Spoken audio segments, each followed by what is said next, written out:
Mga bilin sa mga namumuno sa iglesia at sa mga kabataan. Sa mga namumuno sa iglesia, may nais akong ipakiusap sa inyo bilang isa ring namumuno sa iglesia at nakasaksi sa mga paghihirap ni Kristo at makakabahagi rin sa kaluwalhatian niya sa kanyang pagdating. Alagaan ninyong mabuti ang mga mananampalatayang kasama ninyo. Katulad sila ng mga tupa at kayo ang mga tagapag-alaga nila. Dapat taos-puso ninyo silang pangalagaan dahil ito ang nais ng Diyos. Hindi dahil sa napipilitan lang kayo o dahil sa may hinihintay kayong kapalit, kundi dahil sa nais talaga ninyong makatulong sa kanila.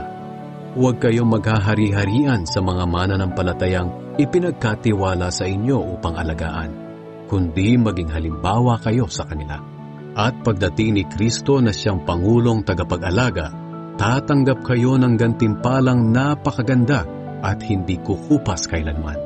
At kayo namang mga kabataan, magpasakop kayo sa matatanda. At kayong lahat na mga mananampalataya, magpakumbaba kayo at maglingkod sa isa't isa.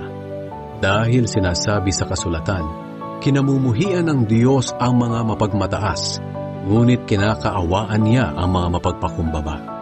Kaya magpasakop kayo sa kapangyarihan ng Diyos, dahil darating ang araw na pararangalan niya kayo.